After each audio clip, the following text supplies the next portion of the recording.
رمضان رمضان رمضان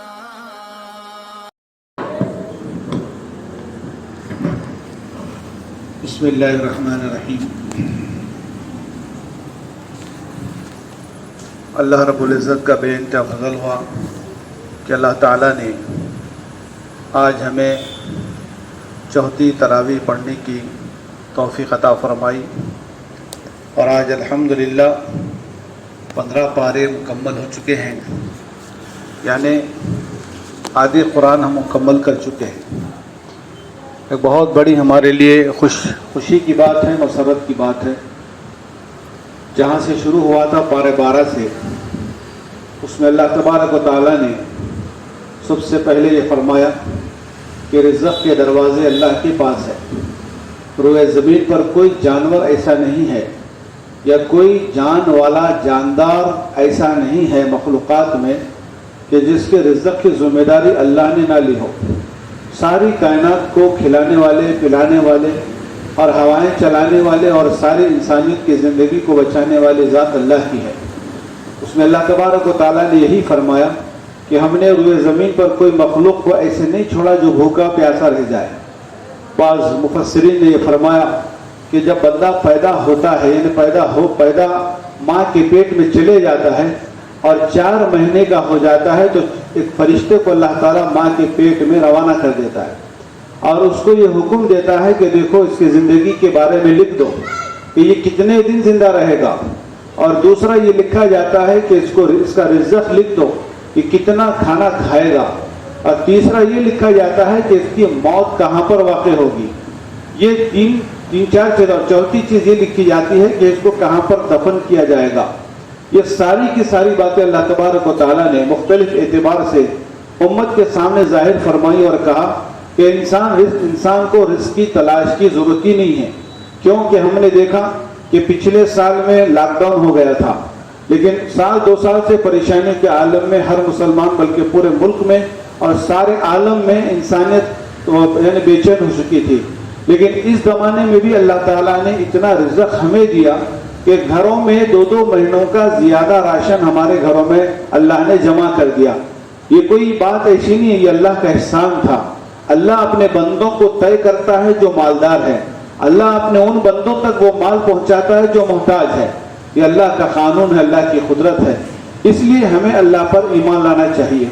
اور دوسری یہ کہ دوسرے اور آگے پاروں میں یہ بات حضرت یوسف علیہ السلام کا بھی واقعہ آیا، اور حضرت یوسف علیہ السلام کے بھائیوں نے جو ظلم و ستم کیا تھا، اور وہ پیغمبر تھے، ان کے والد حضرت یعقوب علیہ السلام تھے۔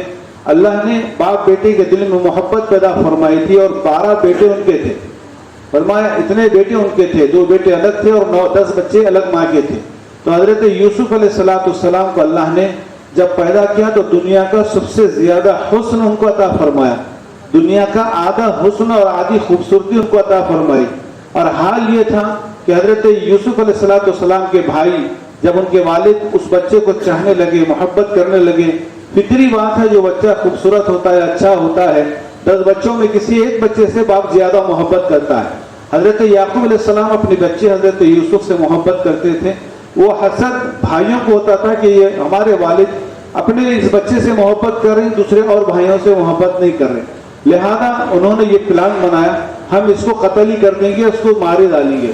لے کر کے چلے گئے اور جانے کے بعد ایک کنویں میں ڈال دیے، اور ان کا کرتا باقی رکھا اور وہاں پر کنویں میں ان کو پھینک دیے۔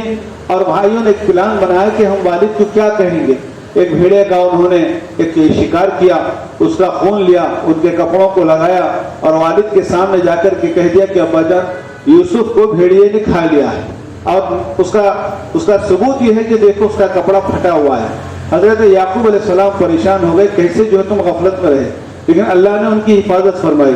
وہاں پر کیا ہو رہا ہے، اللہ اپنے نبیوں کی کیسے حفاظت فرماتا ہے۔ کنویں میں داخل ہو گئے، اللہ آسمان سے حضرت جبرائیل کو بھیجا اور کہا کہ جبرائیل میرا یہ بندہ ہے، میرا یہ نبی ہے، پیغمبر ہے، یہ پانی میں گرنے سے پہلے تو اپنے پروں میں اس کو اٹھا لے۔ اللہ غیب سے انتظام فرمایا۔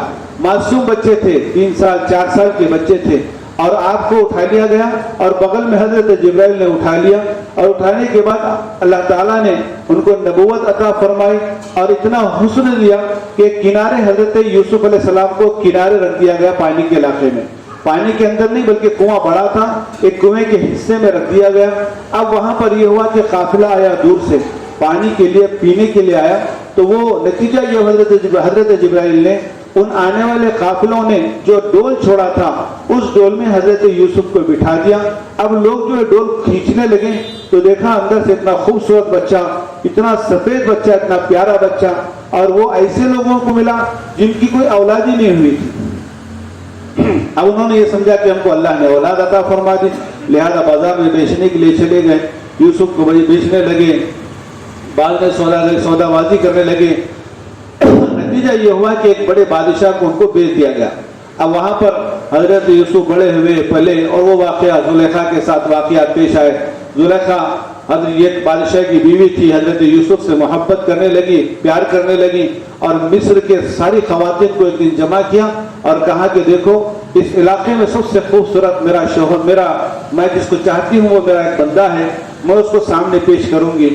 پورے مصر کی خوبصورت عورتوں کو جمع کیا، سب کے ہاتھوں میں ایک انہوں نے لیمبو دیا اور ایک ہاتھ میں چھری دی اور کہا کہ میں جس کو چاہتی ہوں اس کو بلاتی ہوں، دیکھو اس کا چہرہ کتنا حسین ہے۔ جیسے حضرت یوسف کو اندر سے بلایا گیا، عورتوں سے کہا کہ لیمبو کاٹو۔ جیسے ہی عورتوں نے حضرت یوسف کو دیکھا، عورتوں کے ہاتھوں سے لیمبو نیچے گر گئے، اور وہ ساری کی ساری عورتوں نے اپنے انگلیوں کو کاٹنا شروع کر دیا، اور ان کو محسوس بھی نہیں ہوا کہ ان کی انگلیاں کٹ رہی ہیں۔ اتنا حسن حضرت یوسف کو اللہ نے عطا فرمایا تھا۔ اور آخر آیتوں میں اللہ نے حضرت یوسف کی اس لاچاری زندگی یعنی ایک غلام کی طرح زندگی تھی، ان کے اوپر وہ عمل بھی، وہ کام بھی کیا گیا۔ حضرت یوسف کو مجبور کیا گیا، حضرت زلیخا نے مجبور کیا کہ میرے ساتھ کوئی برا فعل کرو، برا کام کرو، لیکن حضرت یوسف نے اپنی عصمت کو، اپنی عزت کی حفاظت فرمائی، یہاں تک کہ اس کام کی طرف توجہ نہیں دی۔ اور جب پیچھے سے کھینچنے لگی حضرت یوسف بھاگنے لگے، نتیجہ یہ ہوا حضرت یوسف کو اللہ نے بچا لیا۔ اس کے بعد اللہ نے کیا مقام دیا حضرت یوسف کو؟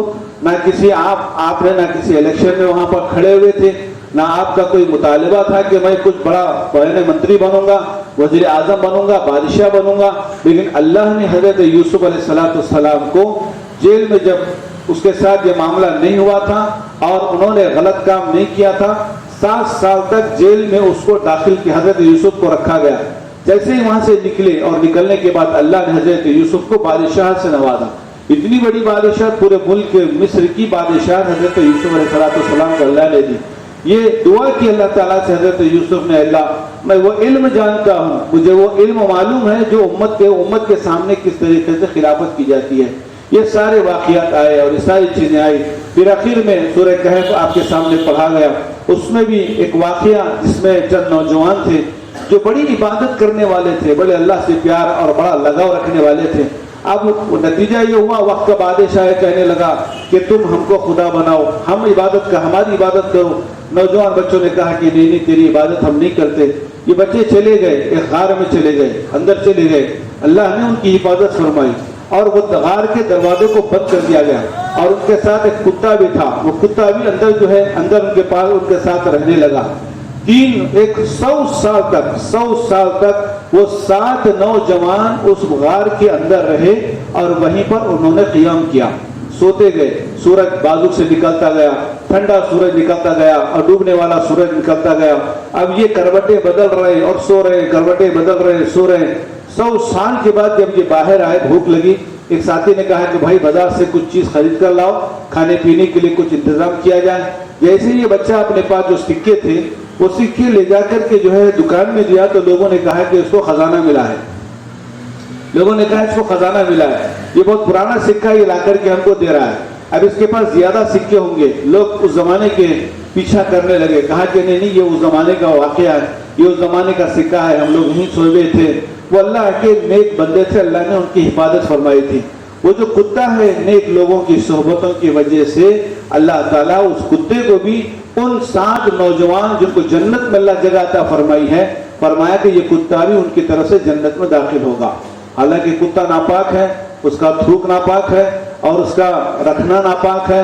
فرمایا کہ جس گھر میں کتا رہتا ہے وہاں پر فرشتے نہیں آتے، اگر کسی مقام پر کہیں ہمارے پاس دولت ہے یا کہیں ہم نگرانی کے لیے رکھے ہیں، کھیت کی نگرانی کے لیے کسی کتے کو پال رکھا ہے، گھر میں بہت سارے لوگ جو ہمارے دشمن بنے ہیں، نگرانی کے لیے اگر کتے کو رکھا جائے، وہ بھی اس کی ایک جگہ متعین کر دی جائے تو جائز ہے.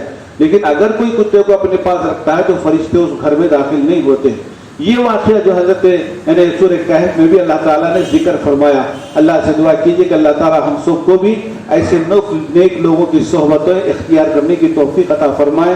اور سورہ کہف جو پڑھا گیا ہے، حدیث میں آتا ہے کہ اگر کوئی شخص جمعہ کے دن سورہ کہف پڑھتا ہے، اس جمعہ سے لے کر اس جمعہ تک اللہ تعالیٰ اس کی حفاظت فرماتے ہیں اور اس کے اوپر اللہ تعالیٰ نور جو ہے جنت سے اس کے اوپر جاری فرماتے ہیں اور بہت زیادہ فائدہ اس کو ہوتا ہے سورہ کہف کی تلاوت کرنے سے. اللہ تعالیٰ ہم سب کو عمل کی توفیق عطا فرمائے. آمین ثم آمین. وآخر دعواہم الحمدللہ رب العالمین. الصلاۃ واجب الوتر.